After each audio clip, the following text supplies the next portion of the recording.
안녕하세요. 저는 오남매를 키우고 있는 아빠입니다. 요즘 세상에 애가 다섯이라고 하면 다들 눈을 동그랗게 뜨고 놀라기 바쁘죠. 저 역시 제가 오남매를 키우는 아빠로 살 줄은 상상도 못했는데 사람 일이라는 게 한치 앞을 모르니 재미있는 거죠.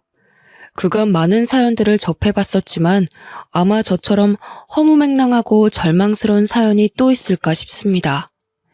아내는 제가 첫눈에 반했던 첫사랑이었어요. 보자마자 어찌나 웃는 모습이 아름답던지 아무 생각이 나지 않고 멍해졌습니다. 처음으로 누군가를 절실하게 원해봤고 그리워해봤던 순간이었죠. 저 사람이 아니면 정말 안 될 것 같다는 생각 때문에 저는 아내의 마음을 얻으려 많은 노력을 했었습니다. 그런 제 마음이 아내에게도 닿은 건지 간절한 제 마음을 받아줘 저희는 소중한 연인이 되었어요. 아내와의 연애는 그저 황홀했고 행복했습니다. 이상형의 첫사랑이던 아내와의 1분 1초는 말할 것도 없었죠. 그렇다고 또 저만 과하게 사랑한 건 또 아닙니다.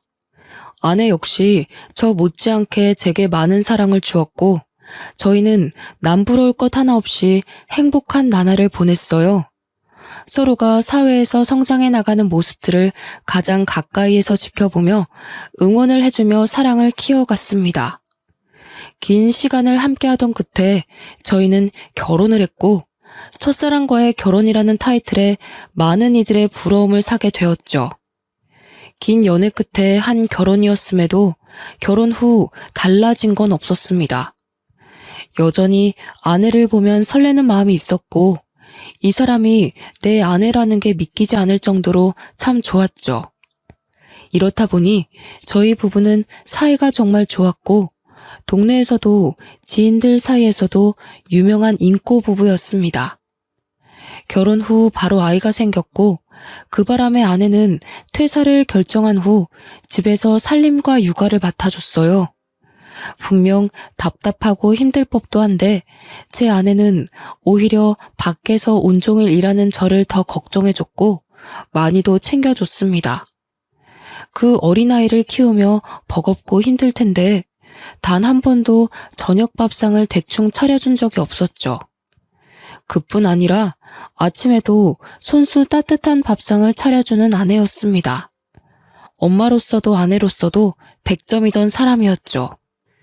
이런 아내와 토끼 같은 자식을 두고 있으니 솔직히 세상 부러울 게 없었어요. 저를 살아가게 하는 원동력이 바로 제 가족들이었죠. 문제 아닌 문제는 사이가 너무 좋아서 그런지 연달아 쭉 아이를 낳게 되었고 결국 5남매의 부모가 되었다는 겁니다. 저희 부부 모두가 아이를 좋아하고 원했기에 3명 정도를 낳을 생각이긴 했어요. 그러나 이렇게 5남매를 키우게 될 줄은 상상도 못했습니다. 사이도 좋았던 부부가 5남매를 키운다고 하니 주변에서는 엄청난 이슈였고 또 저희 부부를 대단하게 여겨주시더라고요. 요즘 아이 1명 키우는 것도 벅찬 세상에 5을 어떻게 키우냐며 대단하다고 말이죠. 저희 부부가 5남매를 낳고도 걱정 없이 살 수 있었던 건 솔직히 제가 버는 돈으로 충분히 여유 있게 살 수 있었고 아내가 집에서 해주는 살림과 육아 덕분에 가능했습니다.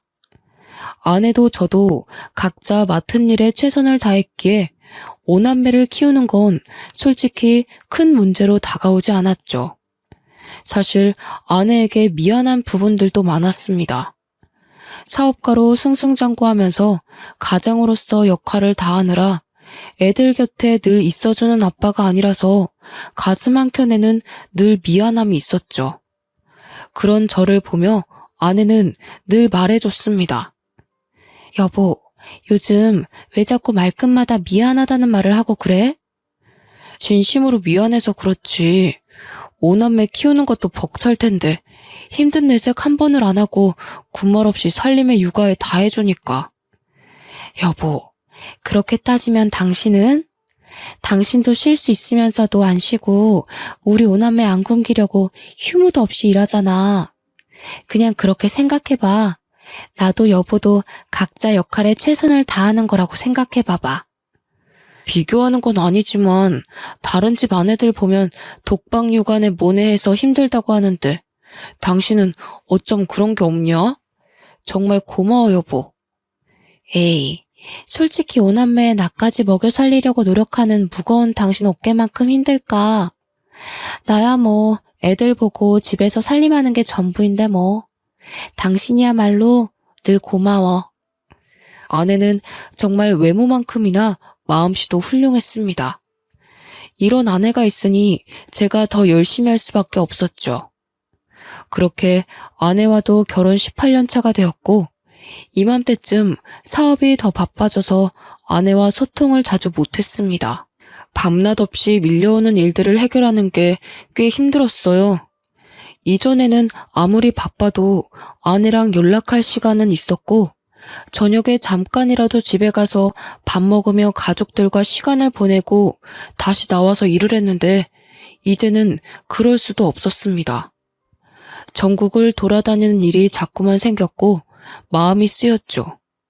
아무래도 아내에게 아이들 전부를 맡겨두고 제가 자꾸 밖으로 도는 기분이 들었거든요. 아내는 괜찮다며 일이 바쁜 건 좋은 거라고 해줬지만 점점 지쳐가는 아내의 얼굴이 보였습니다. 저 없이 오남매와 사는 게 당연히 힘들 걸 알지만 변해가는 아내의 모습은 왠지 낯설고 생소했어요. 여보, 나야. 연락이 너무 늦었지? 미안해. 밥은 먹은 거야? 애들은 자? 응, 먹었고 다 재웠어. 정말 힘들었겠다. 미안해. 요즘 왜 이렇게 출장 갈 일이 생기는지 모르겠네. 아휴, 애들은 별일 없지? 내가 다 보고 있는데 별일 있을 게 뭐가 있어, 새삼스럽게. 뭘 그런 걸 물어보고 그래? 왜, 내가 애들 제대로 안 볼 것 같아? 어? 아니야, 여보. 그런 뜻이 아니야. 당신 오늘 너무 힘들었구나. 끊을 테니까 얼른 쉬어. 내일 보자. 왜? 내가 예민한 것 같아? 할 말 있으면 똑바로 말을 해. 사람 짜증나게 하지 말고. 아니야, 여보. 그런 거 아니라 요즘 나 바빠지고 나서 당신이 너무 힘든 게 느껴져서 마음이 불편해. 그냥 힘들면 힘들다고 말해줘, 여보. 가정부나 시터를 고용하던가 뭔가 방법을 찾아보게. 내 살림은 내가 한다고 했지. 그리고 내 새끼들을 왜 남한테 맡겨? 내가 알아서 한다는데 왜 그러냐고 왜? 그래 알겠어 여보. 오늘은 우선 쉬고 내일 얘기하자. 한 번만 더 그딴 소리 해봐. 가만 안 둘 거야. 아내는 확실히 변했습니다. 아무리 화나는 일이 있어도 절대 소리치는 성격이 아니었는데 이때쯤은 조금만 뜻이 달라져도 막 소리를 지르며 사람을 당황시켰죠. 이런 아내의 달라진 모습이 화가 나는 게 아니라 너무 미안했습니다. 오죽 힘들었으면 18년 만에 처음으로 저런 모습을 보일까 싶었거든요. 이런 아내의 변화는 그저 제 마음을 아프게 할 뿐이었고 어떻게든 가정에 소홀하지 말자는 생각을 했습니다. 그래서 저는 그 바쁜 와중에도 무조건 지방에 갔다 와도 집으로 돌아왔고 집에서 보내는 시간을 많이 만들려고 노력했어요. 아무래도 제가 집에 있으면 오남매가 아내를 귀찮게 하지 않으니 쉴 수 있었죠. 전 아내에게 그런 쉼의 시간을 주고 싶었고 제 마음이 닿은 건지는 모르겠지만 제가 집에 있으면 아내는 늘 안방에 들어가 침대에 누워버렸습니다. 그런 모습에 내심 서운할 때도 있었지만 얼마나 지치면 그럴까 싶어서 아무 말도 하지 않았어요. 18년 차 부부라고 하기에는 저희 부부는 아직도 서로 조심하는 부분들이 많았습니다. 18년 차가 되면 어느 정도 서로 편해지기도 하고 각자 사생활을 존중해주는 부부들이 많지만 저희는 그렇지 않았죠. 그래서 주위에서 이런 말도 많이 들었습니다. 첫사랑과 결혼하면 18년이 지나도 설레냐는 둥, 여전히 아내가 그렇게 좋냐는 둥 말이죠. 그런데 꼭 첫사랑과 결혼해서 그런 것 같지는 않고 제가 아내를 위하는 마음이 크다 보니 조심스러웠고 그런 제 마음을 아내도 따라줘서 가능했던 것 같습니다. 어떤 문제도 없이 평탄하게 달려온 결혼 생활은 갑작스럽게 금이 가기 시작했어요. 아내가 이상하게 점점 집안일에 소홀해지는 게 느껴졌죠. 처음에는 대수롭지 않게 여겼습니다. 그러나 상황은 정말 심각했어요. 하루는 일을 하고 있는데 애들 학원에서 전화가 온 겁니다. 아, 네. 여보세요? 유니, 미니 아버님 맞으시죠? 네, 맞는데 누구시죠? 아, 네, 아버님. 여기 유니미니 학원인데 어머님이 오늘 픽업을 안 오셔서요. 쌍둥이들 집으로 데려다 주면 되는 걸까요? 네? 애들 엄마가 픽업을 안 갔나요? 우선 제가 20분 내로 애들 데리러 갈 테니 잠시만 부탁드릴게요. 죄송합니다. 오남매를 키우며 단 한 번도 이런 일은 없었습니다. 심지어 아내가 몸져 누워도 아이들 픽업은 꼭 본인이 고집해서 했던 일이죠. 애들이 어느 정도 컸기 때문에 집 앞에 내려줘도 충분히 찾아올 수 있었지만 이건 아내가 강하게 고집하던 부분이라 저 역시 그걸 따라줬었습니다. 그런 아내가 셋째, 넷째 쌍둥이들 픽업을 안 갔다고 하니 놀라웠어요. 저는 급하게 애들 학원으로 가며 아내에게 수차례 전화를 했습니다. 5통째가 되니 그때서야 아내가 전화를 받았죠. 여보, 무슨 일 있는 거야? 지금 어디야? 둥이들 학원에서 전화 왔더라고. 그래서 급하게 내가 픽업 가고 있어, 지금. 아, 그럼 해결됐잖아. 왜 전화를 그렇게까지 해? 당신 의처증 있어? 뭐? 뭐라고 한 거야, 지금? 의처증이라니. 당신이 한 번도 이런 적이 없는데 전화도 안 받으니 놀랄 수밖에 없잖아. 내가 애야?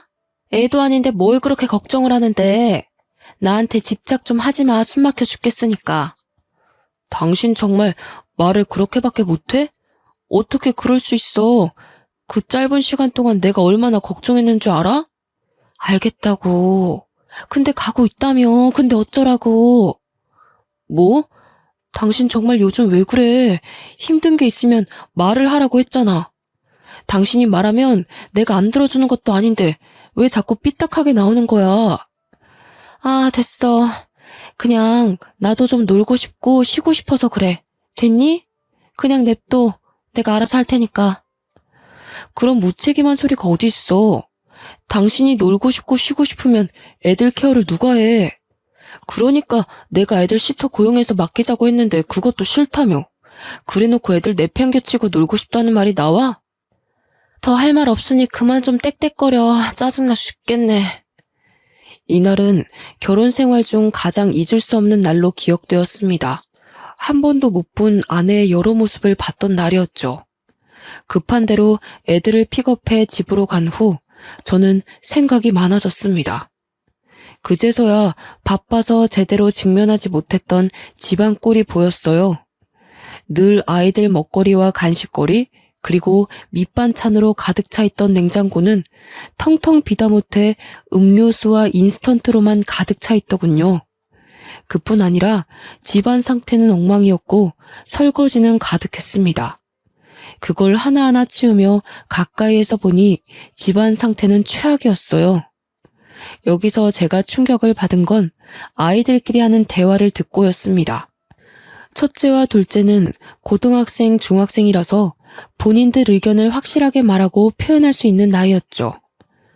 야, 최솔, 너 어제 엄마랑 이야기해봤어? 아니, 해보려고 했는데 엄마가 집에 안 왔잖아. 오빠, 그냥 내 생각에는 아빠한테 말하는 게 좋을 것 같아. 솔직히 지금 이 상황을 좀 봐봐. 이건 아니잖아. 나도 아빠한테 말하고 싶은데 엄마랑 아빠 대판 싸울까봐 그렇지. 아, 모르겠다. 진짜 엄마 요즘 왜 그럴까? 내가 친구한테 말했는데 자기네 엄마랑 아빠도 이러다가 이혼했대. 엄마가 바람핀 거 걸려서. 야, 최솔, 말 함부로 하지 마. 네 친구네 집이랑 우리 집이랑 같아? 엄마는 그냥 잠깐 방황하시는 거겠지. 엄마가 그럴 사람이냐? 아니, 솔직히 난 이상한 게 한두 가지가 아니야. 오빠는 남자라서 잘 모르겠지만 뭔가 동생들도 다 뭔가 아니야, 됐다. 첫째와 둘째의 대화는 머리를 한 대 얻어맞은 것처럼 충격적으로 다가왔습니다. 순간적으로 애들 방문을 확 열고 들어가 무슨 말이냐고 물어볼까 싶었지만 전 그러지 않았어요. 제 머릿속이 너무 복잡해서 이것들을 정리할 시간이 필요했죠. 생각해보니 아내는 단 한 번도 본인 입장을 내세워 본 적이 없었습니다. 늘 제가 원하는 대로 하려고 했고 아이들이 원하는 대로 살았던 사람이었죠. 그런 사람이 갑자기 이렇게 돌변한 건 단순한 이유는 아니겠다 싶었고 전 생각에 잠겨버렸습니다. 어쩌면 아내가 저에 대한 마음이 식어버려 더는 결혼 생활을 유지하고 싶지 않을 수 있겠다는 극한의 상황까지 가버렸죠. 하지만 멍청하게도 저는 아내에 대한 마음이 변한 게 하나 없었고 아내가 저렇게 된 게 전부 제 탓 같았습니다. 마음이 아프고 머릿속이 혼란스러웠어도 저는 5남매의 아빠이니 일을 해야 했습니다. 복잡한 심경은 잠시 뒤로 하고 다시 일에 집중하며 살았어요. 여전히 아내는 밖으로 돌았고 첫째와 둘째가 막내까지 돌보고 있다는 사실을 알게 되었습니다. 결국 아내의 의견을 듣지 않고 가사 도우미와 베이비시터를 고용해 아이들을 맡겼죠. 아내에게 대체 왜 그러냐고 따져 묻고 싶어도 너무 바빠서 그럴 시간도 없었고 아내랑 마주할 시간도 없었어요. 분명 아내도 베이비시터와 가사 도우미를 고용한 걸 알 텐데 제게 아무 말도 하지 않는 걸 보고 절망했습니다. 이제 정말 걷잡을 수 없을 정도로 아내와 멀어진 기분이 들었죠. 조금만 지나면 제가 숨 쉴 틈이 생기니 그때가 되면 아내에게 대체 왜 그러냐고 물어보려던 참이었어요. 그러던 어느 날 첫째에게 연락 한 통을 받았고 모든 게 무너지는 기분이었습니다. 다급하게 통곡을 하며 전화가 왔고 그 전화 내용은 셋째가 교통사고가 났다는 연락이었죠. 놀란 마음에 엄마는 어디 있는지 물어볼 새도 없이 전 곧장 병원 응급실로 향했습니다. 그렇게 도착해보니 첫째와 둘째가 울며 의식 없는 셋째 곁을 지키고 있었고 병원 관계자들은 저를 보며 보호자가 맞냐고 묻는데 정말 하늘이 무너지는 기분이었어요. 셋째가 사고가 났는데 보호자인 애엄마가 연락 두절이라 애들이 이러지도 저러지도 못했더라고요. 제게도 물론 전화를 했으나 전 회의 중이라 아예 받지도 못했습니다. 그 긴 시간 동안 애들끼리 얼마나 무섭고 불안했을지 또 셋째는 얼마나 아팠을지 생각하면 가슴이 찢어지는 기분이었죠. 정신이 없었지만 차근차근 해결해 나가려 정신을 딱 붙잡았습니다. 그런데 또 충격적인 얘기를 들어야 했어요. 보호자분, 환자분과 보호자분 수혈 적합검사를 실시해보았는데 수혈 자체가 불가능하세요. 지금 환자분 혈액 수치가 너무 떨어져서 B형의 혈액을 구해서 응급수혈 해야 되거든요. 여기 보호자가 수혈 동의서 작성해 주셔야 되세요. 네? 왜 수혈 검사가 안 되는 거죠? 아니, B형이요? 제가 윤이랑 혈액형이 같은데 무슨 말씀이세요? 윤이 A형 아닌가요? 네? 아니에요. 방금 검사실에서 연락받았는데 최윤님 B형이라고 확인받았습니다. 혹시 A형으로 알고 계셨어요? 일단 수치가 계속 떨어지니 서명 좀 바로 부탁드려요. 저는 정말 당황스러웠습니다. 우리 셋째가 B형이라니. 저랑 아내는 모두 A형인데 어떻게 B형이 나올 수 있겠습니까? 그제서야 셋째가 저와 닮은 구석이 없는 게 눈에 보이더라고요. 그러나 아내는 닮은 구석이 있기도 했고 5남매가 각자 다르게 생겼으니 그럴 수 있겠지 생각하며 살았습니다. 외적으로는 닮은 게 없었지만 살다 보니 뭔가 저랑 비슷한 구석들이 보였거든요. 아니, 더 정확하게는 애초에 친자가 아닐 거라는 의심을 해본 적이 없었죠. 셋째와 저의 유전자 검사를 진행하는 과정에서 혹시나 하는 마음에 5남매 전부 친자 검사를 실시했습니다. 사실 두려웠어요. 이미 셋째는 제 친자가 아닌 걸 알게 되었고 셋째가 쌍둥이니까 넷째도 친자가 아니라는 소리였죠. 그런데 혹시라도 5남매 중 한 명도 내 핏줄이 없다면 이 상황을 어떻게 헤쳐나가야 할지 모르겠더라고요. 그리고 대체 아내가 왜 이런 짓을 한 건지 납득할 수 없었습니다. 떨리고 두려운 마음으로 오남매의 친자 검사를 모두 했고 믿고 싶지 않은 결과를 확인하고 손이 떨리기 시작했습니다. 어떻게 5아이 모두가 친자가 아니라는 결과가 나올 수 있을까요? 저는 아직도 믿기지 않습니다. 결과가 확실하냐고 몇 번이나 되물었죠. 참 믿기지 않았던 게 저희 부부는 사이도 좋았고 자연 임신을 수도 없이 시도를 했습니다. 그렇기에 오남매를 무리 없이 낳아서 키울 수 있던 건데 친자가 아니라뇨. 여태 자연 임신을 시도했던 건 대체 뭔가 싶었고 저는 혼란 속에 비뇨기과로 향했습니다. 말을 꺼내기도 어이가 없고 수치스러웠지만 정확히 알아야 했어요. 그러자 의사는 제게 놀라운 말을 해줬죠. 최준호 씨, 혹시 모르셨던 건가요? 네? 제가 뭐를 몰라요? 그냥 말씀해 주세요. 아니, 최준호 씨 무정자증이신데 오남매를 키우신다고요? 그럴 수가 없거든요. 네? 제가 무정자증이라고요? 그럼 자연 임신을 수차례 시도했어도 애초에 불가능이었다는 거죠? 그렇죠. 무정자증이셔서 애초에 아이를 갖는 건 무리신데. 아무래도 아이들 친자 검사를 해보는 게 좋으시겠네요. 말을 하면서도 제 마음이 무겁네요. 놀랍게도 저는 아이를 가질 수 없는 무정자증이었습니다. 애초에 자연 임신을 그렇게 시도했어도 불가능했던 거였죠. 의사의 말을 듣고 나니 모든 퍼즐들이 하나씩 맞춰지기 시작했습니다. 동시에 아내에 대한 증오스러운 마음이 점점 커지기 시작했고 왜 제게 이런 일까지 벌였는지 이유가 알고 싶었어요.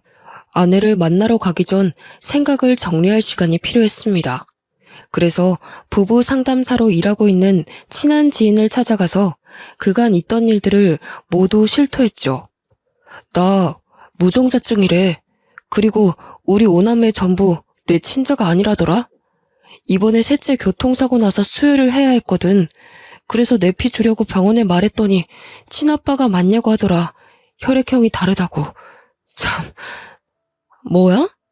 너 이거 사실이야? 친자 검사를 해본 거야? 5명 전부 해봤더니 오남매 전부 내 친자가 아니래. 나는 지금 이것도 충격이지만 대체 그 사람이 왜 나한테 그랬는지 너무 알고 싶어. 나는 몰랐어도 본인은 알았을 거 아니야. 그런데 어떻게 18년을 감쪽같이 속이고 살았을까?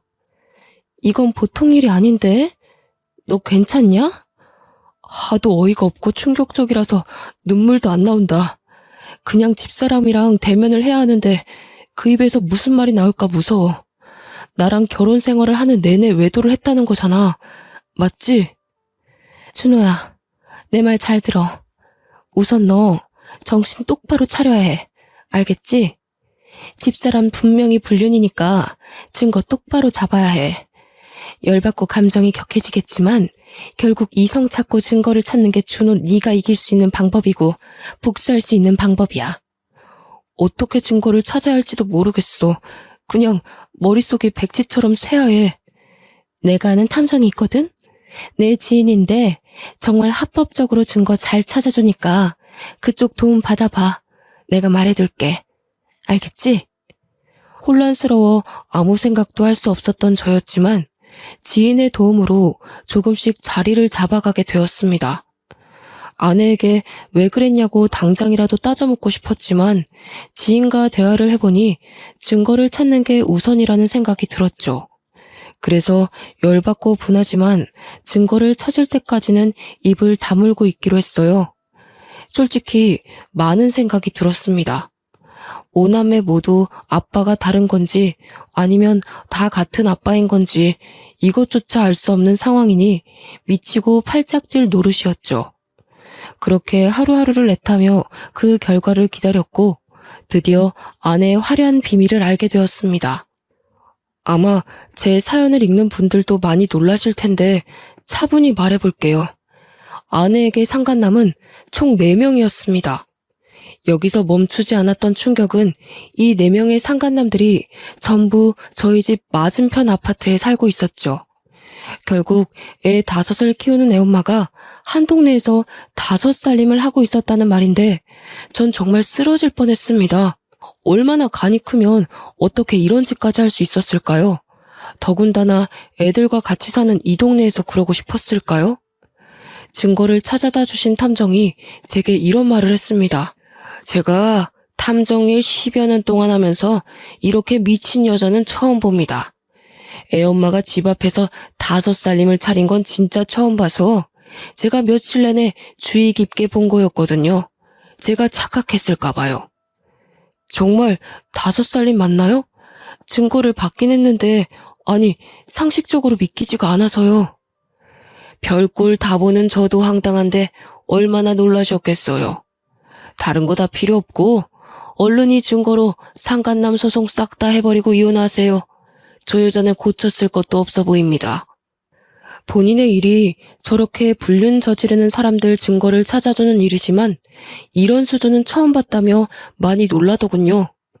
그 놀라는 모습을 보고 있자니 제가 더 마음이 불편했습니다. 탐정이 힘들게 찾아준 4명의 상간남 머리카락을 저희 자식들과 친자 검사를 실시했습니다. 어이가 없어서 말이 나오지도 않았어요. 이 상간남들이 전부 우리 5남매 친부들인데 하나같이 모두 화려하더군요. 첫째 아들의 친부는 우리 집 앞집에 살고 있던 노총각이었죠. 앞집에 사는 사람이라 한두 번 마주친 게 아니라 더 소름 끼쳤습니다. 심지어 우리 첫째랑도 마주친 적도 있었고 놀이터에서 노는 저희를 보며 애가 참 잘생겼다고 놀아준 적도 있었어요.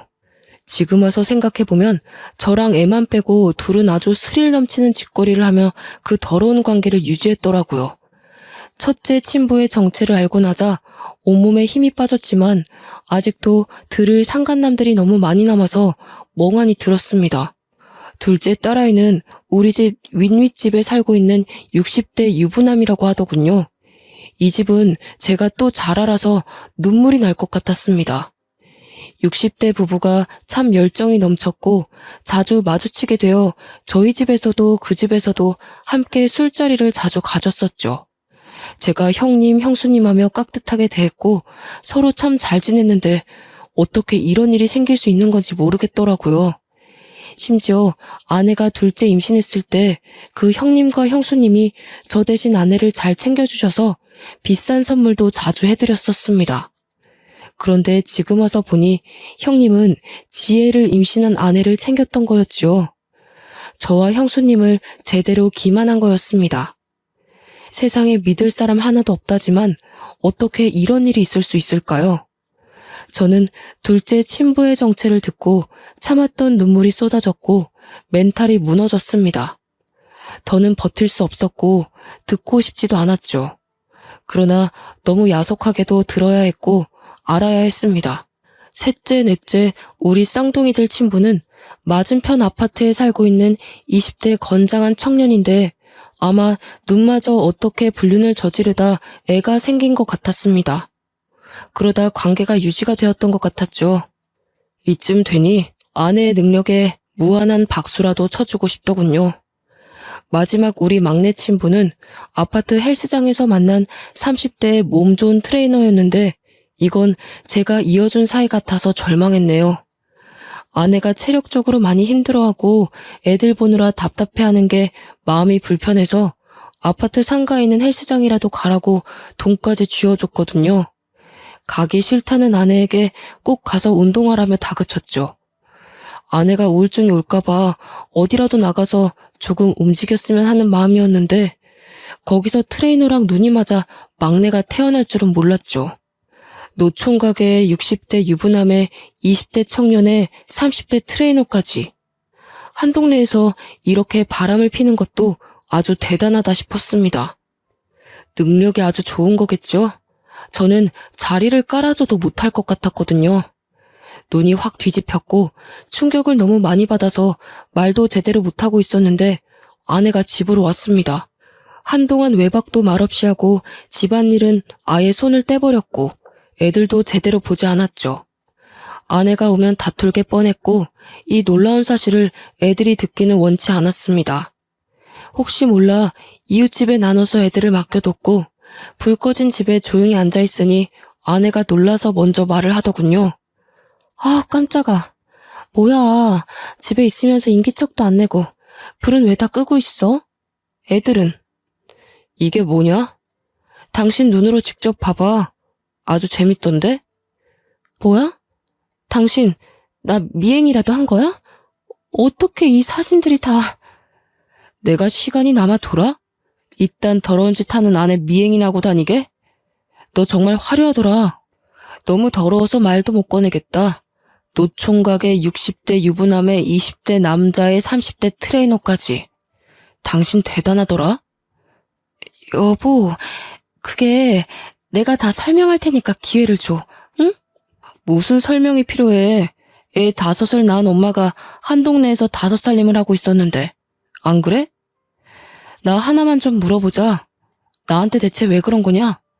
내가 당신을 좋아해주니까 만만했어? 난 좀 머저리 같으니까 남편으로 두고 당신은 욕구 풀고 다닌 거야? 여보, 정말 그런 거 아니야. 웃기지 마. 뭐가 아닌데 대체. 애가 5인데 내 친자식이 한 명도 없다는 걸 어떻게 받아들일까? 어? 너는 내가 가만 안 둘 거야.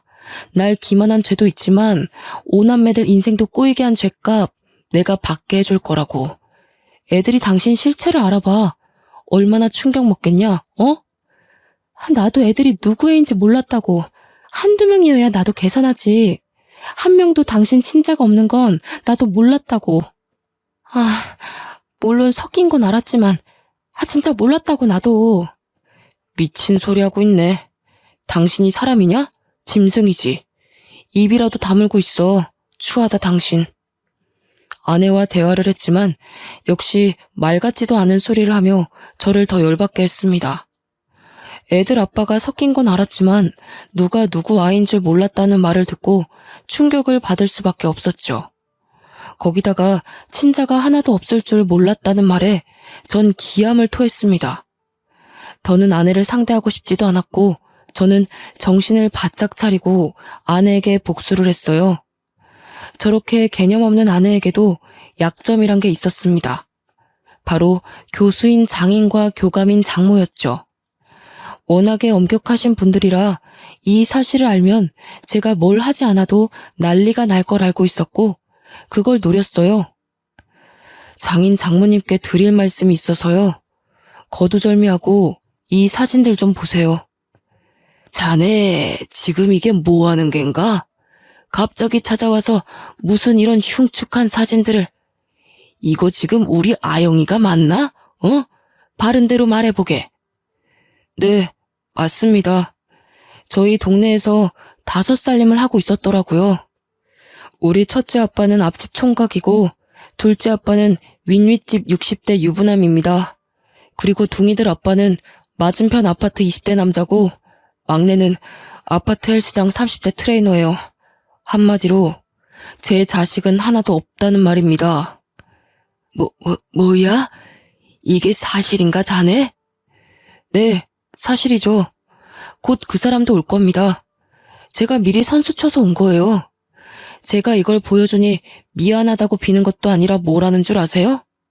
애들이 섞여 있는 줄은 알았지만 누가 누구 애인지는 몰랐다고 하던데요. 심지어 제 친자식이 아예 없을 줄은 몰랐다고 변명까지 했습니다. 이런 망할 것 같으니라고. 당신 뭐해? 당장 전화해서 집으로 튀어오라고 해. 안 그래도 전화 중이에요. 모든 얘기를 듣고 증거들을 본 장인 장모는 난리도 아니셨죠. 교육자 집안에 이런 오점은 있을 수 없다며 아내를 호적에서 파내고 쫓아냈습니다. 아내가 와서 빌고 또 빌었지만 어느 정도 수준이 돼야 용서도 해주는 것이라며 이 정도 수준은 용서조차 구하는 것이 잘못이라고 하셨죠. 역시 제가 본 장인 장모님답게 팔이 안으로 굽지 않고 현명하게 대처를 해주셨어요. 장인 장모의 돈이 없으면 갯불도 없는 아내이기에 아내는 빌고 또 빌어야 했습니다. 그럼에도 불구하고 장인 장모는 아예 아내를 쳐내버렸고 저 역시 법적 대응을 시작했죠. 이 시간이 제게 너무 힘든 시간이었는데 장인 장모가 수없이 찾아와 사죄했습니다. 아내를 잘못 키웠다며 너무 미안하다고, 사위 인생 박살내서 면목이 없다며 참 마음이 아플 정도로 우셨습니다. 아내가 정신을 못 차리니 두 분이 부모인 죄로 대신해서 사죄를 하고 싶다고 하셨죠. 사실 두 분 잘못이 뭐가 있겠습니까? 저 역시 두 분께는 악감정은 없었기에 그만하셔도 괜찮다고 늘 말을 했습니다. 아내와 법적으로 다투던 것들이 이혼뿐 아니라 많고 다양한 상간남 소송을 전부 하고 있었고 양육권 문제도 있었죠.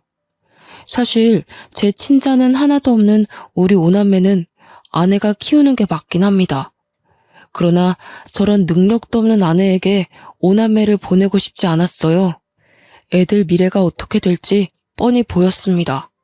거기다 아무렴 키운 정이 있고 내 새끼들로 여태 키웠는데 친자가 아니라고 해도 도저히 오남매를 버릴 수는 없었습니다. 그래서 제가 오남매를 키우기로 했고 법정에서도 경제적 능력이 있는 제 손을 들어줬습니다.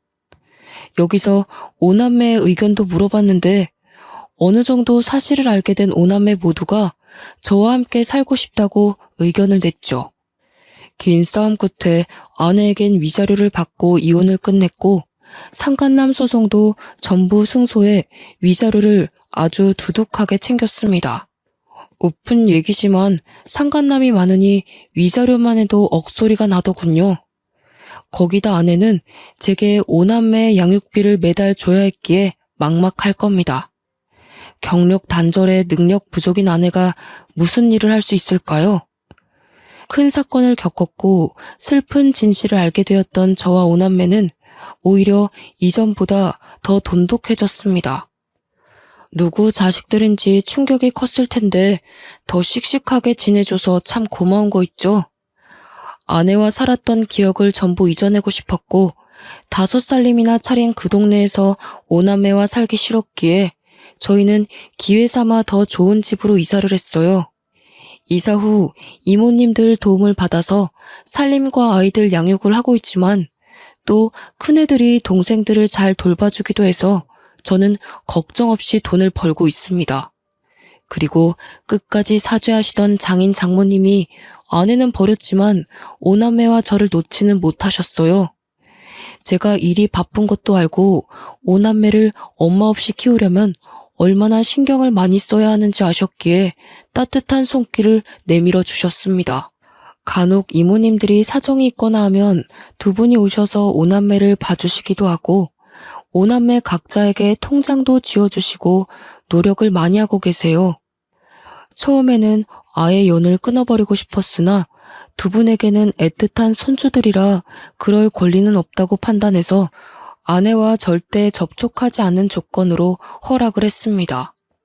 이렇게 오남매와 새로운 터에 자리를 잡고 다시 여유가 생기니 문득 전처가 어떻게 지내는지 궁금하더군요. 그런데 아내의 소식을 윗윗집에 살던 형수님께 들었습니다. 제가 상간남 소송을 하면서 유부남이었던 둘째 친분에도 풍비박산이 났거든요. 형수님과 함께 서로 울면서 참 고통을 겪어냈었는데 1년이 지나고 전화 한 통이 왔었죠. 잘 지내고 있지? 애들도 괜찮고? 너도 괜찮은 거지? 네, 저희는 이제 안정을 되찾았어요. 그나저나 형수님은 괜찮으세요? 나는 거기 싹 정리하고 이혼하고 위자료 두둑하게 챙겨서 공기 좋은 곳에서 조용히 살고 있어. 다음에 애들 데리고 놀러와. 쉬고 싶을 때. 잘하셨어요. 너무 충격받으셨을 텐데 형수님도 마음 놓고 편하게 사세요. 다음에 꼭 놀러 갈 테니까 그때까지 건강하셔야 해요. 참, 애들 엄마 소식 들었거든. 여기 살림 차린 상간남들 전부 버렸다고 하더라. 상간남 소송하면서 직장에 소문나서 잘린 사람도 있었고 우리처럼 이혼한 집도 있고 뭐 그래서 그런지 하나같이 다 버렸다고 하더라고. 아, 그래요? 그거 참 잘 됐네요. 쌤통이네요. 더 쌤통은 친정에서도 버림받았잖아. 그래서 지금 오갈 곳도 없고 돈도 없어서 숙식 제공해주는 식당에서 설거지하고 뭐 그런가 봐. 5살님 하며 화려하게 살던 게 아주 꼴 좋더라. 우연히 들은 전처의 소식은 한편으로는 불쌍하면서도 쌤통이었습니다. 그러게 조용히 잘 살지 왜 그렇게 무모한 짓을 해서 팔자에도 없는 고생을 하며 살까 싶었죠. 저는 지금도 앞으로도 오남매만을 위해 살 겁니다. 주변에서는 그렇게까지 왜 책임을 지냐고 하지만 누가 뭐라고 해도 제 자식들이거든요. 제 사연을 끝까지 봐주신 분들도 왜 친자가 아닌데 키우냐는 말보다는 오남매와 제 앞날을 응원해 주시길 바랄게요. 긴 사연 들어주셔 감사드리고 돌다리도 두들겨 보고 건너자고요 우리.